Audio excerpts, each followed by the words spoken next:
Welcome to the Lit Baron of Life. This is your host, Lucas Taylor. Today we're going to be reading Ecclesiastes 1 through 4. The words of Colette, son of David, king in Jerusalem. Futile, futile, says Colette, completely meaningless. Everything is futile. What does a person gain in all his labor that he toils under the sun? A generation comes and a generation goes, but the earth remains forever. The sun rises and the sun sets and hurries back to the place it rises. The wind goes toward the south and circles around to the north. Round and round it swirls about, ever returning to its circuits. All the rivers flow into the sea, yet the sea is never full. To the place where the rivers flow, there they go again. All things are wearisome. No one can express them. The eye is never satisfied with seeing, nor the ear filled with hearing. What has been is what will be, and what will be done again. There is nothing new under the sun. Is there anything about which is said, "Look, this is new"? It was already here long ago, in the ages long before us. There is no remembrance for former things, and things yet to come will not be remembered by those who follow. Search for meaning in life. I, Colette, am king over Israel in Jerusalem. I applied my heart to seek and examine by wisdom all that is done under heaven. What a burdensome task God has given the sons of men to keep them occupied. I have seen all the deeds done under the sun, and behold, all is meaningless and chasing after the wind. What is crooked cannot be made straight. What is missing cannot be counted. I spoke with my heart, saying, I have grown rich and increased in wisdom more than any who were before me over Jerusalem. Indeed, my heart has experienced much wisdom and knowledge. So I applied my heart to know wisdom as well as to know madness and folly. I learned that this too was a pursuit of the wind. For with much wisdom comes much grief, and whoever keeps increasing knowledge increases heartache. Futility of human pleasures. I said within myself, Come now, I will test you with pleasures to see what is good. Yet behold, this too was meaningless. I said of laughter, It is madness, and of pleasure, what does it accomplish? I thought deeply about how to cheer my flesh with wine, letting my heart guide me with wisdom, and how to grasp folly, so that I could see what was worthwhile for the sons of men to do under heaven during the few days of their lives. I increased my possessions, I built myself houses, and I planted myself vineyards. I made royal gardens and parks for myself and planted all kinds of fruit trees in them. I constructed for myself pools of water to irrigate a forest of flourishing trees. I purchased male and female servants and had other servants who were born in my house. I also owned more herds and flocks than all my predecessors in Jerusalem. I also amassed silver and gold for myself, as well as the treasure of kings and the provinces. I acquired male and female singers for myself, as well as the luxuries of humankind, vaults and vaults of them. So I became far wealthier than all before me in Jerusalem. Yet my wisdom stayed with me. I denied myself nothing that my eyes desired. I withheld from my heart no enjoyment. My heart took delight from all my toil. This was my reward for my labor.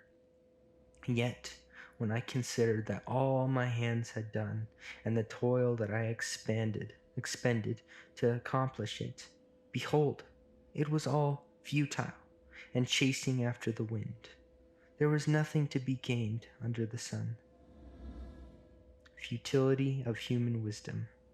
Then I turned to consider wisdom, madness, and folly. For what more can the one who succeeds the king do than what he has already done? I realize that wisdom is more beneficial than folly, as light is better than darkness. A wise man has his eyes in his head, while the fool walks in the darkness. Yet I also came to realize that the same destiny befalls them both. Then I said in my heart, I, even I, will have the same destiny as a fool. So why have I become so wise? I said in my heart, this too is meaningless. For the wise man, together the fool is not remembered forever. For in the days to come both will be forgotten. Alas, the wise, just like the fool, must die. And so I hated life, because the work done under the sun was grievous to me. All is but vapor and chasing after the wind. I also hated all the fruit of my toil, for which I had labored under the sun, because I must leave it to the one who comes after me. Who knows if he will be wise or a fool?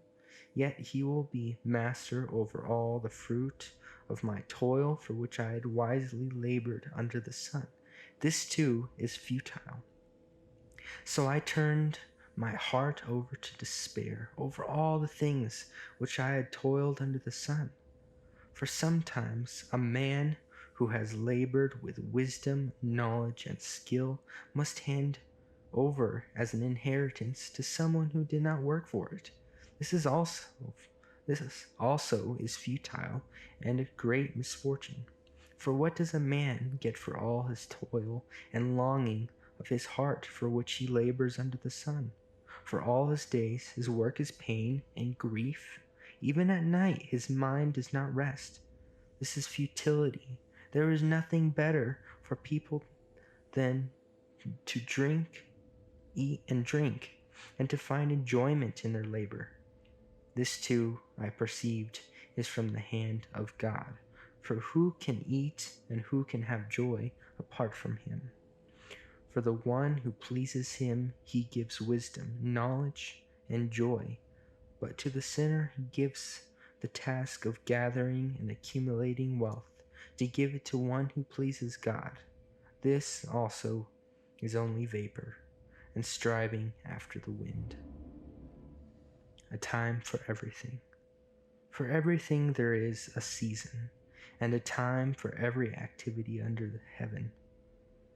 A time to give birth, a time to die, a time to plant, and a time to uproot what is planted, a time to kill and a time to heal, a time to tear down and a time to build up, a time to weep and a time to laugh, and a time to mourn and a time to dance, a time to scatter stones and a time to gather stones, a time to embrace and a time to refrain from embracing, a time to seek and a time to lose, a time to keep and a time to discard, a time to tear apart and a time to mend, a time to be silent and a time to speak, a time to love and a time to hate, a time for war and a time for peace.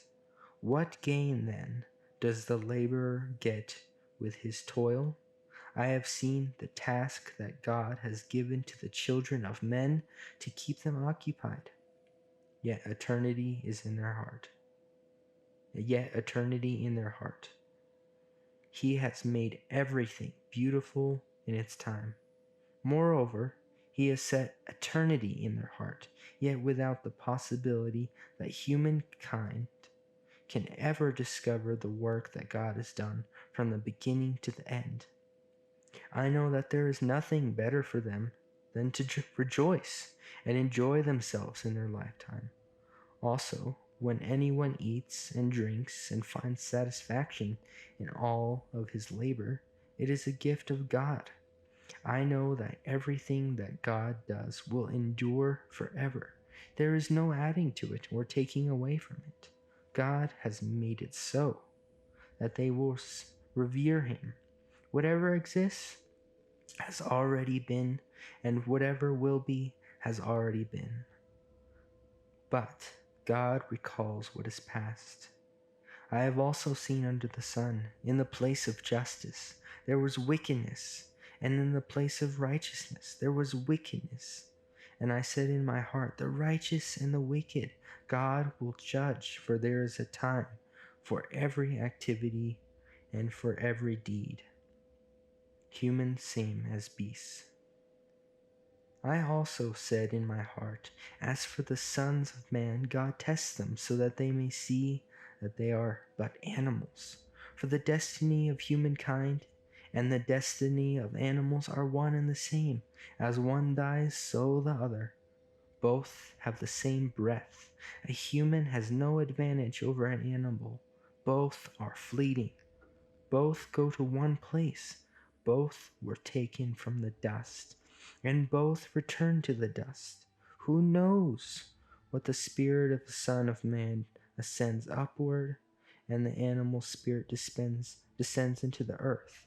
So I perceived that nothing is better than for man to enjoy his works, because that is his portion.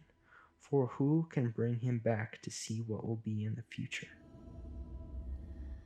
Futility of human labor. Again I looked and saw all the oppressions that are done under the sun. And behold, I saw the tears of the oppressed, but they have no comforter. Power is in the hand of their oppressors, but they had no comforter. So I considered the dead, who are already dead, more fortunate than the living, who are still alive. Yet better than both is one who has not yet been, who has never seen the evil work that is done under the sun. Then I saw that all toil and all skill that is done come from man's envy of his neighbor. This too is fleeting, and striving after the wind. The fool folds his hands together and eats his own flesh. Better is a handful with tranquility than 2 handfuls of toil and striving after the wind. Again I saw something futile under the sun. There is one who has no one else, neither son nor brother, yet there is no end to all his toil. His eyes are not content with riches. So for whom am I toiling and depriving myself of property? This too is meaningless, a grievous task. 2 are better than 1. 2 are better than 1, because they get a good return for their effort. For if they fall, the one will lift up his companion. But oi to the one who falls and has no one to lift him up. Furthermore, if 2 lie down, then they will be warm. But how can one keep warm alone? Though a man might overpower 1, 2 can stand against him. Moreover, a 3-fold cord cannot be quickly broken. Better is a poor but wise youth than an old and foolish king with no longer who knows how to take warning. For he came out of prison to become king, though he was born poor in his kingdom. I consider all the living that walk under the sun, as well as the next youth who stands in his place. There is no end to all the people, to all who are before him. Also those who will come later will not rejoice in him. Surely this too is meaningless and striving after the wind. Watch your words before God. Watch your feet when you go to the house of God. Draw near to listen rather than to offer the sacrifice of fools, for they do not know what they are doing wrong. And that concludes the reading of Ecclesiastes 1 through 4. And here is the fortune cookie of today, which I think goes pretty well with the scripture. It was picked out randomly from my little pile of fortune cookie papers. It says, "There are many paths to the top of the mountain, but only one view." Pretty interesting, huh? And while you're having your existential thoughts, grab a bowl of chili, because today is National Chili Day. And today's deep question is from thoughtcatalog.com, as it was yesterday. What's the one thing you would like to change about yourself? Now, if I were to answer this, I'd probably say, I don't know, make myself more socially smart, I guess. More tactful, more wise, more mature. That's my answer. But what's yours?